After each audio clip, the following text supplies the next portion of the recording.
إن الحمد لله نحمده ونستعينه ونستغفره ونعوذ بالله من شرور أنفسنا ومن سيئات أعمالنا من يهده الله فلا مضل له ومن يضلل فلا هادي له وأشهد أن لا إله إلا الله وحده لا شريك له وأشهد أن محمدا عبده ورسوله اللهم صل على محمد وعلى آل محمد كما صليت على إبراهيم وعلى آل إبراهيم إنك حميد مجيد اللهم بارك على محمد وعلى آل محمد كما باركت على إبراهيم وعلى آل إبراهيم إنك حميد مجيد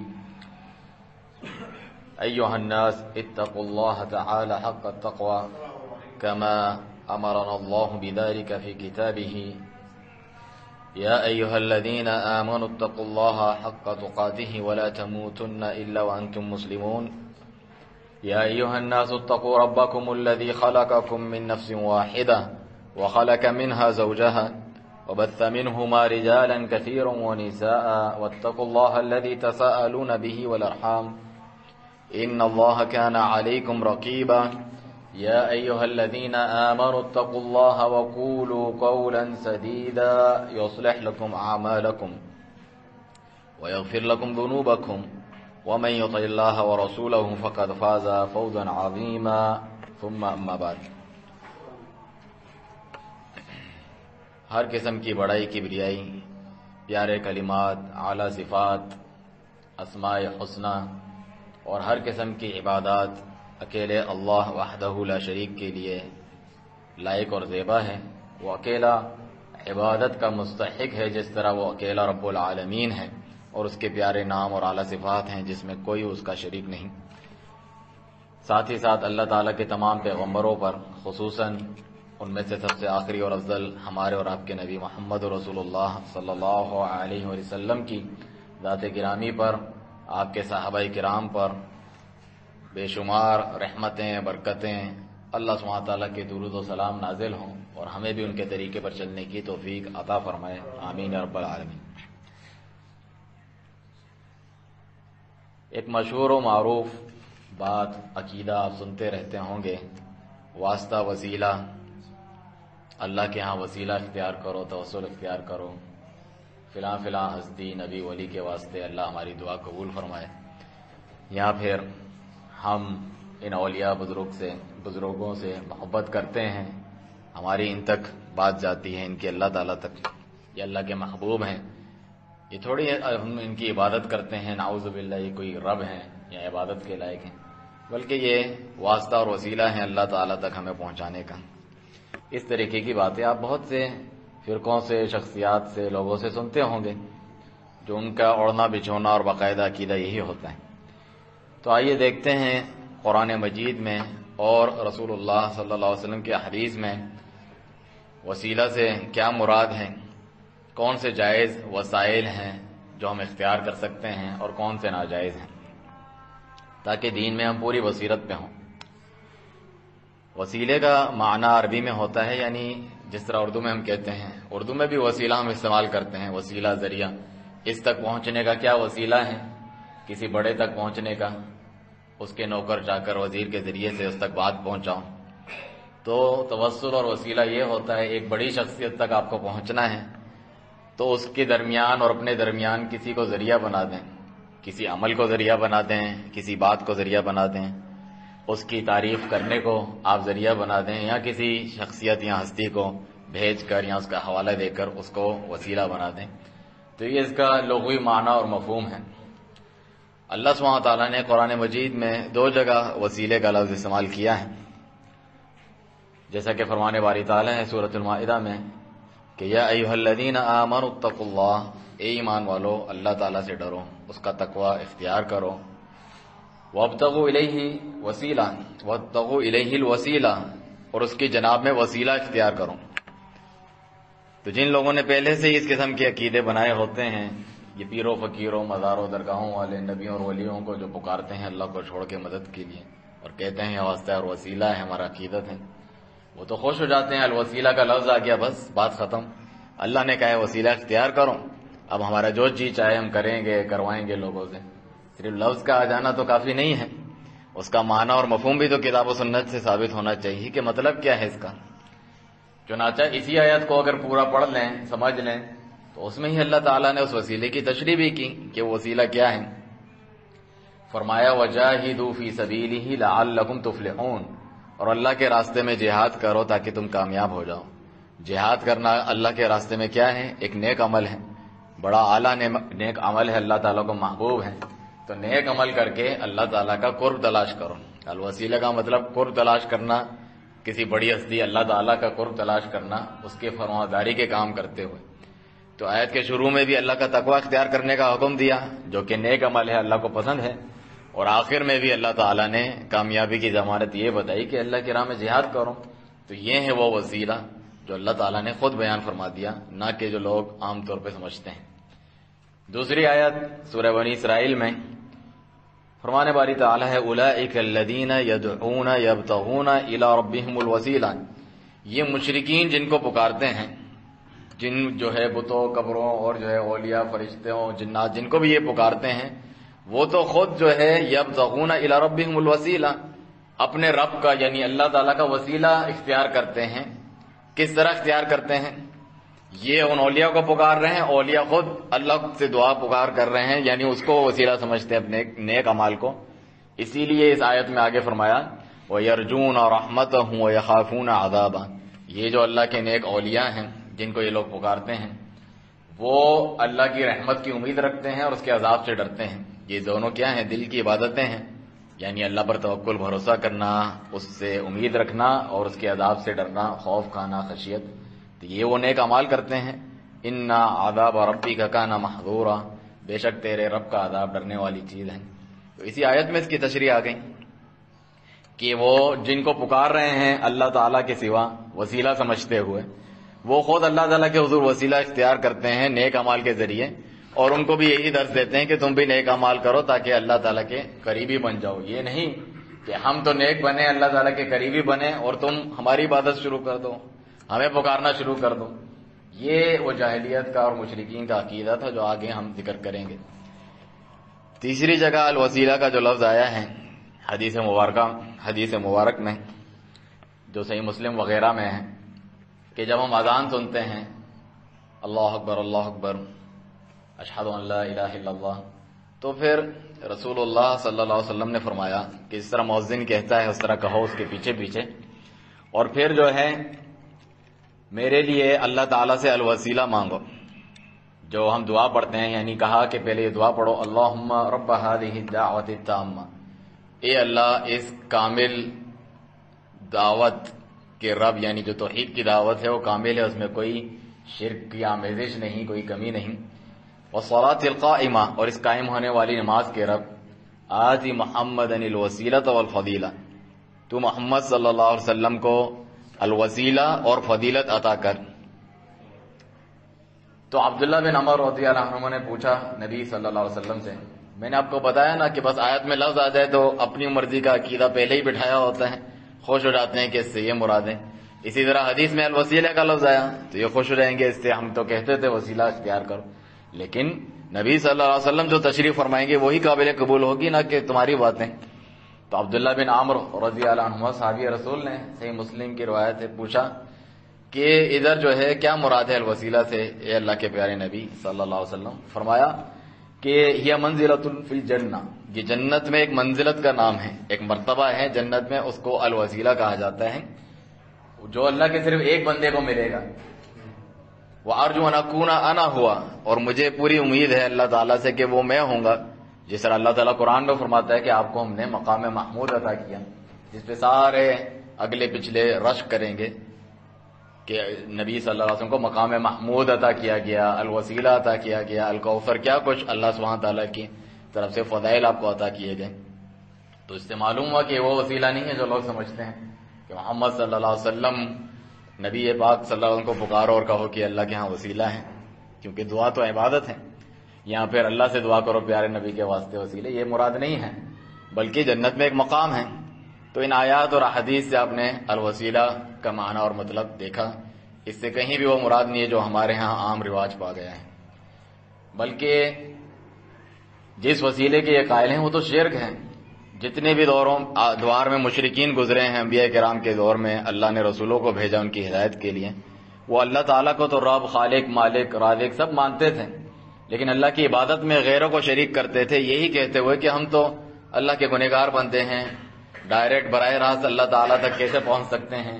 یہ انبیاء اولیاء صالحین اللہ کے قریبی ہیں، اللہ ان کی ڈالتا نہیں ہے، تو ہم ان کے واسطے وسیلے سے اللہ تعالیٰ تک پہنچتے ہیں. شیطان نے ان کے لیے خوبصورت مزین کر کے دکھا دیا شرک کی اس چیز کو واسطے وسیلے کے نام پہ. چنانچہ سب سے پہلے رسول اللہ تعالیٰ نے کن کو بھیجا؟ نوح علیہ السلام کو بھیجا جب قوم میں شرک آ گیا تھا. ان کی قوم میں شرک کیا تھا؟ سورہ نوح میں اللہ تعالیٰ فرماتا ہے وَقَالُوا لَا تَذَرُنَّ آلِهَتَكُمْ، انہوں نے کہا اپنے معبودوں کو ہرگز نہ چھوڑنا. مشرکوں نے کہا وَلَا تَذَرُنَّ وَدًّا وَلَا سُوَاعًا وَلَا يَغُوثَ وَيَعُوقَ وَنَسْرًا، ان 5 لوگوں کو نہ چھوڑنا، ود، سوا، یعوق، یغوث، نصر. اب یہ 5 لوگ کون ہیں؟ صرف بت ہیں اور اپنے خیالی طور پہ انہوں نے کچھ بنا لیے ہیں؟ نہیں، بلکہ نبی صلی اللہ علیہ وسلم سے ہی ثابت ہے، بخاری مسلم میں اور اس کے علاوہ حدیث کی کتابوں میں، عرب کی تاریخ کی کتابوں میں بھی. جس طرح عبداللہ بن عباس رضی اللہ عنہ فرماتے ہیں یہ اس قوم کے 5 نیک صالحین بزرگ تھے، جنہیں جس طرح آج کے اصطلاح میں اولیاء کہا جاتا ہے، اللہ کے ولی ہیں، قریبی ہیں، دوست ہیں، تو وہ اللہ کے فرمانبردار تھے. جب وہ وفات پا گئے تو قوم کو بڑا دکھ ہوا. شیطان ان کے پاس آیا، اور شیطان جو ہے آگے کی پلاننگ کرتا ہے کہ کس طرح قوم کو شرک و کفر میں مبتلا کرے. ڈائریکٹ آ کے نہیں کہتا کہ اللہ کے شرک کرو، وہ تو نہیں مانیں گے، تو وہ اگلی نسلوں تک کی جو ہے منصوبہ بندی کر کے آتا ہے. اور شیطان کو بھی خوب پتا ہے کہ اللہ تعالیٰ گنہگار کو تو بخش دیتا ہے، مومن مسلمان ہو جتنا بڑا گنہگار ہو، لیکن شرک کو نہیں بخشتا. تو جتنے چاہے نماز، روزے، حج کرو، اس کو شرک میں مبتلا کر دو کسی بھی اچھے عنوان کے تحت، واسطے، وسیلے، عقیدت، محبت کے نام پہ، پھر جو چاہے یہ کرتا رہے، اس کے تو کوئی عمل قبول نہیں ہے اللہ تعالیٰ کے ہاں. تو اس نے آ کے کہا یہ جتنے نیک صالحین تھے ایسا کرو تم ان کی یاد میں ان کی قبریں پکی بناؤ، ان کی تصویریں وغیرہ کوئی بنا کے بیٹھو، تاکہ تم بھی ان کو دیکھ کر نیک بننے کی کوشش کرو، اللہ کی یاد کرو، ان کی عبادت نہیں کرو. اس وقت نہیں کہا اس نے.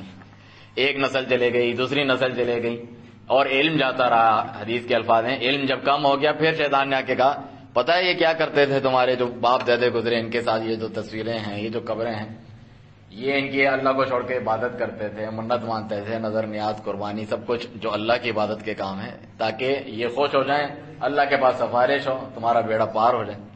ادھر سے پھر جو ہے انسانیت کے اندر شرک شروع ہو گیا تھا. اس سے پہلے شرک نہیں تھا. تو سب سے پہلا شرک ہی جو ہے یہی واسطے اور وسیلے کے ہی ہیلے بہانے سے شیطان نے جاری کیا. وہ چلتا رہا. ان کے بعد کون سے نبی؟ ہود علیہ السلام ہے. وَإِلَىٰ عَادٍ أَخَاهُمْ هُودًا، ہم نے عاد کی طرف، قوم عاد کتنی طاقتور، بڑی گھمنڈیا قوم کہ جو ہے ہم اتنے طاقتور ہیں، ہم سے زیادہ کون طاقت والا ہو سکتا ہے. اپنے نبی کی بات، توحید کی دعوت نہیں مانتے تھے.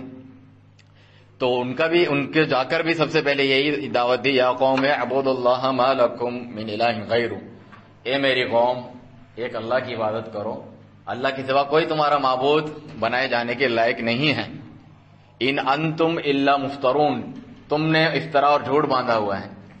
تو آئیے دیکھتے ہیں وہ کون سا جھوٹ تھا، وہ کون سا عقیدہ تھا جو انہوں نے بنا رکھا تھا ان کے تعلق سے. اور یہ قوم نوح کے بعد آئے ہیں، ان کا بھی وہی واسطے اور وسیلے والا عقیدہ تھا. چنانچہ اللہ تعالیٰ فرماتا ہے سورہ احقاف میں وَاذْكُرْ أَخَا عَادٍ إِذْ أَنذَرَ قَوْمَهُم بِالْأَحْقَافِ وَقَدْ خَلَتِ النُّذُرُ مِن بَيْنِ يَدَيْهِ وَمِن خَلْفِهِ أَلَّا تَعْبُدُوا إِلَّا اللَّهَ، کہ عاد کے بھائی یعنی ان کے نبی ہود کو یاد کرو جب انہوں نے بتایا تم سے پہلے بھی جو نبی آئے ہیں اور آگے پیچھے جتنی بستیوں میں نبی آئے ہیں انہوں نے یہی دعوت دی ہے کہ اللہ تعبدوا الا اللہ، نہیں کرو عبادت مگر صرف اللہ کی، یعنی لا الہ الا اللہ.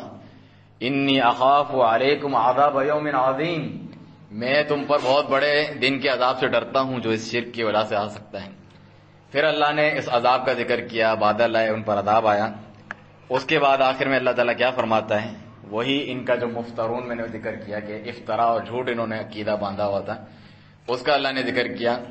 ان پر عذاب آ جانے کے بعد فرمایا فَلَوْلَا نَصَرَهُمُ الَّذِينَ اتَّخَذُوا مِن دُونِ اللَّهِ قُرْبَانًا آلِهَةً، تو کیوں نہ ان کی مدد ان معبودوں نے کی جن کو انہوں نے اللہ کا قرب حاصل کرنے کے لیے معبود بنا رکھا تھا. وہی واسطے اور وسیلے والا عقیدہ. ڈائریکٹ ان کو معبود رب نہیں سمجھتے تھے، اللہ تعالیٰ تک ہمیں پہنچاتے ہیں، اسی لیے آلیہ اولیاء یہ بن گئے ہیں۔ بل ضلوا عنہم، اللہ فرماتا ہے بلکہ گم ہو گئے، جب عذاب آیا وہ سب جو پکارا کرتے تھے وہ تو ان کے ہاتھوں سے گم ہو گئے۔ وَذَلِكَ إِفْكُهُمْ وَمَا كَانُوا يَفْتَرُونَ، اللہ تعالیٰ فرماتا ہے یہ وہ ان کا جھوٹ تھا اور افترا کرتے تھے جو ابھی ہم نے آپ کے سامنے بیان کیا۔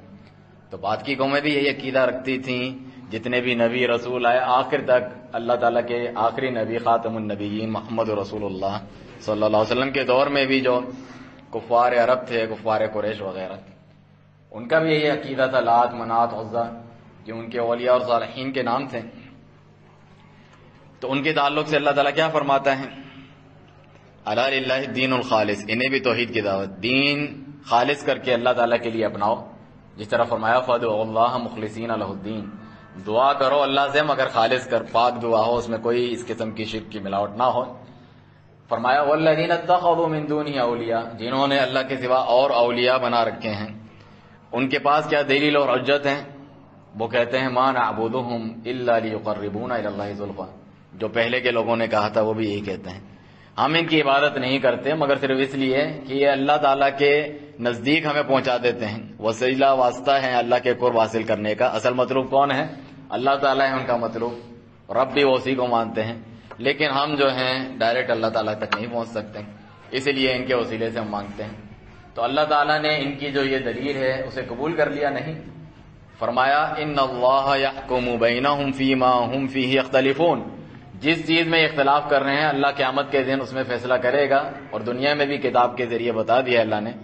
ایک کہہ رہے ہیں کہ واسطہ وسیلہ اختیار نہ کرو، ڈائریکٹ اللہ کو پکارو، خود اللہ نے بھی یہی فرمایا، دوسرے کہہ رہے ہیں نہیں ان کے وسیلے سے اللہ تعالیٰ تک جاؤ تو وہ اللہ تعالیٰ قبول کرتا ہے دعا، تو اللہ فیصلہ کر دے گا۔ آخر میں کیا فرمایا؟ ان اللہ لا یہدی من ہوا کاذب کفار، اللہ تعالیٰ بے شک ہدایت نہیں دیتا ایسوں کو جو بہت جھوٹے ہوں، یہ جھوٹا عقیدہ ہے، اور کفار کا مطلب بہت کفر کرنے والے، اور یہ بھی مطلب ہے ناشکری کرنے والے۔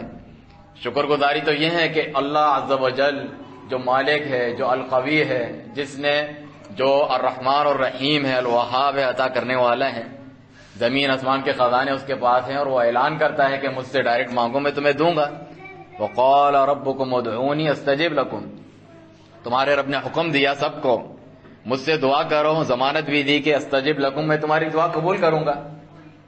ایک مومن اتنا اپنے رب کے بارے میں بدظنی رکھے اور ناشکری کرے کہ شکر گزاری کرے کہ اس رب نے کوئی واسطہ وسیلہ اپنے بیچ میں نہیں بنایا، ڈائریکٹ مانگو تمہیں عطا کروں گا۔ اور تم مشرکین تک کی اللہ تعالیٰ سن لیتا ہے جب وہ پھنسے ہوئے ہوتے ہیں کشتیوں میں، ویسے اللہ کے ساتھ شرک کرتے ہیں زمین پہ بیٹھے ہوئے، جب کشتی میں پھنستے ہیں جس طرح قرآن مجید میں بار بار ذکر کیا وَإِذَا رَكِبُوا فِي الْفُلْكِ دَعْوُوا اللَّهَ مُخْلِصِينَ لَهُ الدِّينَ، جب وہ کشتی میں پھنستے ہیں، بہور میں پھنستے ہیں، طوفان آتا ہے تو خالص اللہ تعالیٰ کو پکارنے لگتے ہیں، سارے معبودات واسطے وسیلے سب بھول جاتے ہیں، جن کے بارے میں ابھی بتایا کہ اولیاء کو وسیلہ بنایا ہوا تھا۔ فَلَمَّا نَجَّاهُمْ إِلَى الْبَرِّ إِذَا هُمْ يُشْرِكُونَ، جب اللہ بچا کر خشکی میں لے جاتا ہے پھر واپس سے شرک کرنے لگتے ہیں، ان کو بچا لیتا ہے اللہ تعالیٰ اس امید بھی کہ وہ ایمان لائیں گے یا ان پر حجت تمام ہو جائے گی۔ ایک مومن مسلمان نمازی اللہ سے دعائیں کرنے والا، سورہ فاتحہ پڑھنے والا، ایاک نعبد و ایاک نستعین کہنے والا، وہ یہ گمان رکھتا ہے کہ میرا رب جو ہے میری دعائیں نہیں سنتا، جس نے حکم بھی دیا ہے کہ مجھے پکارو میں تمہاری دعائیں سنتا ہوں۔ اللہ کے سوا جن کو پکارتے ہو، اللہ نے کیا مثال دی ان کے تعلق سے؟ یہ سارے دلائل بوتے ہیں کبیت العنکبوت، مکڑی کے جالے کی طرح، اور اللہ کی توحید کا جو سہارا ہے وہ مضبوط ہے۔ فَمَن يَكْفُرْ بِالطَّاغُوتِ وَيُؤْمِن بِاللَّهِ، جس نے اللہ کے سوا جس کی بھی عبادت کی جاتی ہے اس کا انکار کیا، طاغوت اسے کہتے ہیں، وَيُؤْمِن بِاللَّهِ، اور اللہ پر ایمان لایا، فَقَدِ اسْتَمْسَكَ بِالْعُرْوَةِ الْوُثْقَىٰ لَا انفصام لَهَا، ایسا مضبوط کڑا اس نے تھام لیا ایمان کا، توحید کا، جو ٹوٹنے والا نہیں ہے۔ کہاں وہ مکڑی کے جالوں جیسا اور کہاں یہ اللہ کا مضبوط سہارا۔ بلکہ دوسری مثال میں فرمایا کہ جنہیں تم اللہ کے سوا پکارتے ہو، لَن يَخْلُقُوا ذُبَابًا وَلَوْ اجْتَمَعُوا لَهُ، سب مل کر ایک مکھی بھی بنا نہیں سکتے۔ وَإِن يَسْلُبْهُمُ الذُّبَابُ شَيْئًا لَا يَسْتَنقِذُوهُ مِنْهُ، مکھی کوئی چیز اٹھا کر بھی لے جائے ان کے آگے جو نظر نیاز اور چڑھاوے تم نے ڈالے ہوئے ہیں، اسے بھی وہ واپس نہیں لا سکتے۔ تو ضعف الطالب والمطلوب، مانگنے والا اور جس سے مانگا جا رہا ہے، دونوں ہی کتنے کمزور ہیں۔ بلکہ مثال دی اللہ تعالیٰ نے، ان کو پکارتے ہو، ہاتھ اٹھائے ہوئے تم نے، فریادیں گڑ گڑا رہے ہو، یہ تو ایسا ہے کباسط کفیہ الی الماء لیبلغ فاہ وما ہوا ببالغی، کوئی پانی کے سامنے کھڑا ہو جائے اور کہے کہ میرے منہ میں آ جا، وہ نہیں آئے گا، بیکار ہے تمہارا پکارنا۔ وما دعاء الکافرین الا فی ضلال، کافروں کی دعا تو بیکار اور رائگاں جانے والی ہے۔ تو بتانے کا مقصود یہ ہے کہ کافر بھی جب رو کے گڑ گڑا کے خالص اللہ کو پکار رہا ہوتا ہے تو اللہ اس کی سن لیتا ہے۔ آپ مومن ہو کے کہتے ہیں کہ اللہ ہماری براہ راست نہیں سنتا، جس نے آپ کو حکم بھی دیا۔ تو اس آیت کی بھی تفسیر خود نبی صلی اللہ علیہ وسلم نے فرمائی ہے۔ فرمایا وقال ربکم ادعونی استجب لکم، تمہارے رب نے حکم دیا مجھے پکارو ڈائریکٹ، میں تمہاری دعا قبول کروں گا۔ ان الذین یستکبرون عن عبادتی سیدخلون جہنم داخرین، یقین جان لو کہ جو میری عبادت سے تکبر کرتے ہیں ان قریب ذلیل و خوار ہو کے جہنم میں پڑے ہوں گے۔ آیت کے شروع میں کیا ذکر ہے؟ دعا کا، بعد میں ذکر ہے عبادت کا۔ آپ کہیں گے کہ اللہ تعالیٰ تو دعا کا ذکر کر رہا تھا، پکارنے کا، پھر یہ کیوں کہا میری عبادت سے تکبر کرتے ہیں؟ کیونکہ دعا ہی عبادت ہے، اور یہ بات فرمائی ہے آپ کے اور ہمارے نبی صلی اللہ علیہ وسلم نے، سنن ترمذی کی صحیح روایت ہے۔ یہ آیت پڑھ کے آپ نے فرمایا الدعاء هو العبادہ، دعا کرنا، پکارنا مدد کے لیے اسباب سے بالا تر، وہ خود ایک عبادت ہے، افضل ترین عبادت ہے۔ تو افضل ترین عبادت ہی آپ کسی غیر کو دے دیں، اسے پکاریں، وہ آتا وسیلہ کوئی بھی نام دے کے، اور آپ کہیں کہ میں لا الہ الا اللہ پر ایمان لاتا ہوں کہ اللہ کے سوا کوئی عبادت کے لائق نہیں، حالانکہ یہ تو واضح شرک ہے۔ اور ابھی آپ نے سنا مشرکین کا یہی عقیدہ تھا۔ دوسری آیت میں فرمایا وَيَعْبُدُونَ مِن دُونِ اللَّهِ مَا لَا يَضُرُّهُمْ وَلَا يَنفَعُهُمْ، اللہ کے سوا ایسوں کی عبادت کرتے ہیں جو نہ انہیں کوئی نفع پہنچا سکتے ہیں نہ نقصان۔ مشرکین بھی مانتے ہیں نفع نقصان کے تو مالک نہیں ہیں، لیکن دلیل پھر واپس سے وہی دیتے ہیں۔ یہ سورہ یونس کی آیت ہے کہ ہؤلاء شفاعنا عند اللہ، یہ اللہ تعالیٰ کے پاس ہمارے سفارشی ہیں، واسطے وسیلے ہیں۔ یہ دلیل بھی اللہ تعالیٰ نے ان کی قبول نہیں کی، اور فرمایا کیا تم قل اتنبئون اللہ بما لا يعلم فی السماوات ولا فی الارض، کیا اللہ تعالیٰ کو ایسی چیز کی خبر دیتے ہو جو نہ وہ آسمانوں میں جانتا ہے نہ زمین میں؟ اللہ نے تو کوئی وسیلہ اس طریقے کا نہیں بنایا۔ ابھی آپ نے سنی آیات، تو فرمایا سبحانہ و تعالی عما یشرکون، آیت کے آخر میں اللہ پاک ہے، بہت بلند ہے ان کے شرک سے۔ تو ان کے واسطے اور وسیلے کے عمل کو خود اللہ تعالیٰ کی زبانی کیا قرار دیا گیا؟ اس شرک سے اللہ تعالیٰ پاک ہے۔ تو بھلے آپ اس کو عقیدت کا نام دیں، کچھ بھی نام دیں، محبت کا نام دیں، واسطے وسیلے کا، اللہ سبحانہ تعالیٰ کے نزدیک یہ شرک ہے، اور اللہ سبحانہ تعالیٰ اس قسم کے شرک سے پاک ہیں۔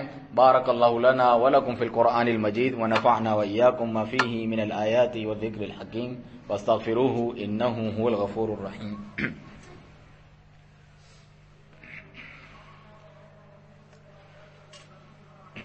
الحمد للہ حمدا کثیرا طیبا مبارکا فیہ کما یحب ربنا ویرضى، واعلموا ان خیر الحدیث کتاب اللہ وخیر الہدی ہدی محمد صلی اللہ علیہ وسلم وشر الامور محدثاتها فإن كل محدثة بدعة وكل بدعة ضلالة وكل ضلالة في النار۔ یہ جو ابھی میں نے خطبے میں پڑھا ہے، نبی صلی اللہ علیہ وسلم اپنے ہر خطبے میں فرماتے تھے کہ دین میں ہر نیا کام جو اچھائی سمجھ کے انسان کر رہا ہوتا ہے، اپنی طرف سے اس نے ایجاد کیا ہوتا ہے، وہ بدعت ہے۔ ہر بدعت گمراہی ہے، اور ہر گمراہی کا ٹھکانہ جہنم کی آگ ہے۔ اللہ تعالیٰ کی ہم پناہ طلب کرتے ہیں۔ تو انہی بدعات میں سے جس طرح بھی آپ نے سنا، ایک وسیلہ وہ ہے جو شرکیہ وسیلہ ہے۔ کسی نبی ولی کو پکارو، جب پوچھا جائے کہ تم ان کو کیوں پکار رہے ہو، یہ تو ہم ان کی عبادت نہیں کرتے، یہ اللہ کے پاس ہمارا وسیلہ ہے۔ حالانکہ پکار ان کو رہے ہو جو کہ دعا ہے، اللہ کا حق تم نے ان کو دے دیا، ان کی خوشی کے لیے نظر نیاز بھی کرو، چڑھاوا بھی چڑھاؤ، قربانی بھی کرو، ان کی پناہ طلب کرو، ان سے اللہ تعالیٰ جیسی محبت، توکل، بھروسہ، ڈر، خوف۔ اگر ہم نے ان کے نام کی یہاں سے جاتے ہوئے نظر نیاز نہیں دی تو ہمارے اوپر کوئی عذاب آ جائے۔ تو یہ تمام چیزیں شرک اکبر ہے جو ایک مسلمان باقی نہیں رہتا، اور مشرکین کا یہی عقیدہ ہوا کرتا تھا۔ ایک اور وسیلہ ہے جو اس طرح بھی میں نے ذکر کیا، بدعت دین میں نیا کام، اگرچہ وہ شرک نہیں ہے مگر اس تک پہنچا دیتا ہے۔ اکثر لوگ اس وسیلے کے قائل ہوتے ہیں تو وہ شرکیہ وسیلے کے بھی قائل ہوتے ہیں۔ وہ یہ ہیں کہ اے اللہ ہماری دعا قبول کر دے پیارے نبی صلی اللہ علیہ وسلم کے واسطے وسیلے سے، حسن و حسین کے واسطے سے رضی اللہ عنہما، علی رضی اللہ کے واسطے سے، پنجتن پاک وغیرہ کے واسطے سے، عبد القادر جیلانی رحمۃ اللہ علیہ، غوث اعظم جنہیں کہتے ہیں، ان کے واسطے وسیلے، اس طریقے سے وہ دعا کرتے ہیں۔ تو یہ بھی دین میں ایک نیا کام اور بدعت ہے۔ شرک کیوں نہیں ہے؟ کیونکہ انہوں نے دعا کس سے کی؟ اے اللہ، تو اللہ سے دعا کی انہوں نے، تو یہ دعا کا حق اللہ کو دے دیا، لیکن بیچ میں ایک چیز ڈال دی جو اللہ کے رسول صلی اللہ علیہ وسلم نے نہیں سکھائی، صحابہ کرام نے اس طرح نہیں کیا، تو ایک نیا کام تم نے دین میں ایجاد کر دیا۔ جس طرح شرک اللہ تعالیٰ کیا ناقابل قبول مردود ہے، اسی طرح بدعت بھی ناقابل قبول اور مردود ہے۔ رسول اللہ صلی اللہ علیہ وسلم کا فرمان، من عمل عملا لیس علیہ امرنا فہو رد، جس نے کوئی بھی ایسا عمل کیا جس پر ہمارا حکم نہیں، اس کے پاس دلیل نہیں، فہو رد، کتنی بھی اچھی نیت ہو فہو رد، ناقابل قبول ہے، مردود ہے۔ چنانچہ صحابہ کرام رضی اللہ عنہم کا بھی یہی عقیدہ تھا۔ آپ صلی اللہ علیہ وسلم جب حیات تھے، زندہ تھے، آپ خطبہ فرما رہے ہوتے تھے تو صحابہ آتے کہ قحط سالیہ ہو گئی ہے، بارش نہیں ہو رہی، اے اللہ کے رسول اللہ سے دعا کریں ہمارے لیے، تو آپ صلی اللہ علیہ وسلم اس وقت دعا کرتے اور فوراً بارش ہو جاتی۔ تو زندہ شخص موجود ہے، اس سے تو کہہ سکتے ہیں دعا کے لیے اور بارش ہوتی۔ لیکن جب آپ وفات پا گئے تو اس کے بعد صحابہ نے یہ نہیں کیا کہ آپ کی قبر پہ جا کے مانگیں یا اپنے ہی گھروں میں بیٹھ کے نبی کے وسیلے سے مانگیں، ایسا نہیں کیا۔ چنانچہ صحیح بخاری مسلم میں مشہور روایت ہے کہ امیر المومنین خلیفہ راشد میں سے عمر بن خطاب رضی اللہ عنہ، جن کی سنت پر چلنے کا نبی صلی اللہ علیہ وسلم نے حکم دیا، جب قحط سالی ہوتی تو وہ عباس رضی اللہ عنہ جو رسول اللہ صلی اللہ علیہ وسلم کے چاچا زندہ حیات موجود تھے، انہیں کہتے آپ دعا کریں، وہ دعا کرتے ہیں، انس بن مالک رضی اللہ عنہ فرماتے ہیں تو بارش کر دی جاتی۔ تو اس کے الفاظ بھی آپ دیکھیں کس طریقے سے تھے، انا کننا نتوسل الیک بنبینا فتسقینا، کہ اے اللہ ہم تیرے نبی کے وسیلے سے دعا کرتے تھے تو ہمیں بارش دیتا تھا۔ جس طرح میں نے پہلے ذکر کیا آیت اور حدیث میں بس وسیلے کا لفظ آ جائیں اور یہ خوشی سے پھولے نہیں سماتے اپنے بدعقیدگی کے لیے، ایسا نہیں ہے، بلکہ دوسری روایت سے معلوم ہوا نا کہ آپ کے پاس آتے تھے اور آپ دعا کرتے تھے تب ہوتی تھی، ورنہ آپ بتائیں سنت سیرت میں صحابہ اپنے ہی گھر پہ بیٹھے ہوئے کہتے ہوں کہ نبی کے وسیلے سے اللہ دعا قبول کر، ایسا نہیں تھا۔ یعنی وسیلے کا مطلب آپ سے دعا کرواتے تھے تو ہمیں دعا دیتا تھا، تو ہمیں بارش دیتا تھا۔ وَإِنَّا نَتَوَسَّلُ إِلَيْكَ بِعَمِّ نَبِيِّنَا، اب ہم اپنے نبی کے چاچا کے وسیلے سے، اور یہ وسیلہ ہم نے آنکھوں سے دیکھ لیا کیا تھا، ان کو زندہ تھے، موجود تھے، دعا کرنے کو کہہ رہے تھے، تو نبی کے ساتھ بھی وہ یہی کرتے تھے۔ یہ نہیں کہ وسیلے کا لفظ آ جائے اور آپ کہیں کہ وہ والا وسیلہ ہے کہ اللہ کو پکارو ان کے وسیلے سے، ایسا نہیں ہے۔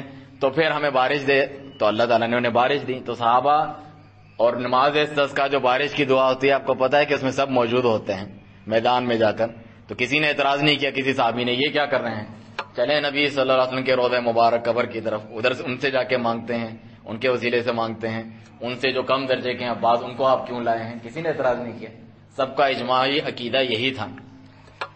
تو یہ تھے ناجائز وسائل جو اللہ تعالیٰ کے بارگاہ اور میں استعمال کیے جاتے ہیں، جو کہ یہاں شرک یا بدعات بنتے ہیں، اور ان سے بچنا چاہیے، صرف وسیلے کا لفظ آ جانا کافی نہیں ہے۔ اور جو جائز وسیلے ہیں وہ مختصر یہ ہیں، جو اگلے کسی خطبے میں اس کو ہم مکمل کریں گے۔ اللہ تعالیٰ کے پیارے ناموں کے ذریعے سے آپ دعا کریں، اے اللہ مجھے بخش دے، تو رحمان و رحیم ہے، غفور و رحیم ہے، مجھے عطا کر، تو الوہاب ہے، اللہم انت الشافی، نبی صلی اللہ علیہ وسلم دعا کرتے اے اللہ تو الشافی ہے، شفا دینے والا، مجھے شفا عطا کر، تو بے شمار عطا کرنے والا ہے، مجھے اولاد عطا کر۔ تو اللہ کے پیارے ناموں اور صفات کے وسیلے سے دعا کی جائے جس سے اللہ خوش ہوتا ہے، اللہ کی توحید کا اسے واسطہ دیا جائے، تیرے سوا کوئی عبادت کے لائق نہیں، لا الہ الا انت سبحانک انی کنت من الظالمین، اللہ نے نجات دی۔ نبی انبیاء کرام بھی اسی طرح دعا کرتے تھے، امت کو بھی یہی سکھلاتے تھے۔ اسی طرح اپنے نیک اعمال کا واسطہ دیں آپ اللہ کو، اے اللہ میں نے تیرے دین اسلام پر ایمان لایا، تیرے نبی سے محبت کرتا ہوں، تجھ پر ایمان لاتا ہوں، تیرے لیے میں نے نماز پڑھی، روزہ رکھا وغیرہ، مجھے بخش دے، میری دعائیں قبول کر، یہ بھی جائز ہے، سنت سے ثابت ہے۔ یہاں کوئی زندہ شخص سامنے موجود ہے، پیارے بھائی میرے لیے دعا کرو، اور جو ہے میرے گھر والوں کے لیے دعا کرو، بیمار ہیں اللہ تعالیٰ شفا دے ان کو، تو یہ سب جو ہے جائز وسائل ہیں۔ اللہ سبحانہ تعالیٰ سے دعا ہے کہ جتنے بھی وسائل اللہ کے قرب تلاش کرنے کے ہیں وہ ہمیں اپنانے کی توفیق دے، اسے قبول فرمائیں، اور ہر قسم کے شرک اور بدعات اور گمراہی سے ہمیں محفوظ رکھیں۔